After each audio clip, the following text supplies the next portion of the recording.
Welcome back to One Comic Book a Day, where we're covering Superman 87, the final story, The Prankster's Greatest Role. A story where the prankster is actually deadly, which does make him a little more interesting. He's still a fairly weak Superman villain, but yeah, he's a little more interesting if it feels like he's going to kill somebody. I can't think of him actually being all that violent before. I mean, he's released violent animals into parties, but I can't feel like him actually actively trying to kill somebody. So the Daily Planet is putting on a play because it's boring running a newspaper. I think it's one of those fun things that you sometimes do for charity, or at least what seemed like companies would do every so often over 50 years ago, like a special community thing.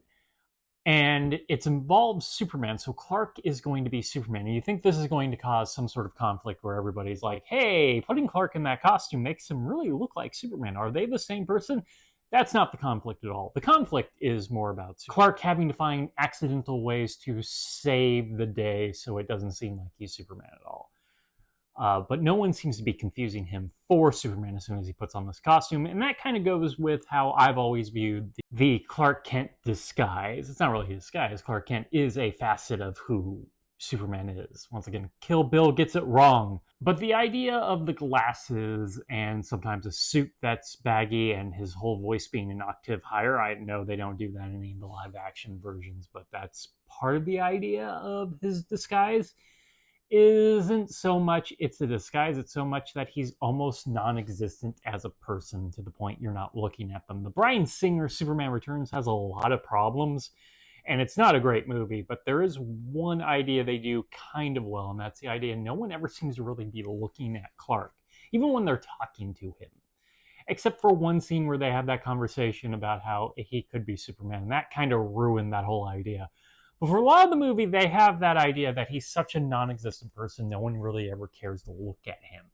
He's just a void, and that's really the disguise of Clark. The play features the prankster as a villain and kind of makes fun of him, so the prankster is really angry and is trying to both sabotage in regular ways the play by throwing like fruit, and then he's actively trying to kill the actor playing the prankster by collapsing a bridge and then bringing a Tommy gun on stage and shooting at what he believes to be Clark. Well, he is right, it is Clark, but also Superman. So it's just that kind of fun. I do like that the prankster is somewhat more of a threat, though nothing really is added to this story. And he doesn't seem very prankstery for a lot of the story. And there is one little bit of conflict because as I may have said that the whole idea of Clark being dressed like Superman didn't amount to anything that involved a threat to his secret identity.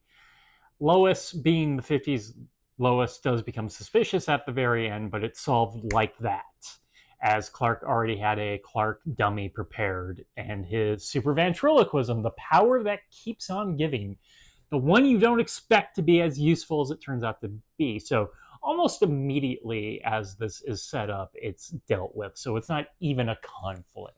But as it goes, it is a prankster story I like a little bit more. It still suffers from the fact it's not much of a entertaining story. Well, I was about to say it's not much of a story, but it's not the same problem as yesterday where it's not really a story. This is, in fact, a story. It's just not a particularly good one. Okay, that is it from Superman 87, the prankster's greatest role. If you enjoyed this video, please like and subscribe, hit the bell icon to get notifications when a new video goes up. I do this Monday through Friday, but Fridays is Bat Friday, where I cover a Batman story in either Detective Comics or Batman. And until next time, let's ponder the question, whatever did happen to the man of tomorrow? And why did the prankster become all murdery all of a sudden? It's kind of against his type. Okay, have a great day.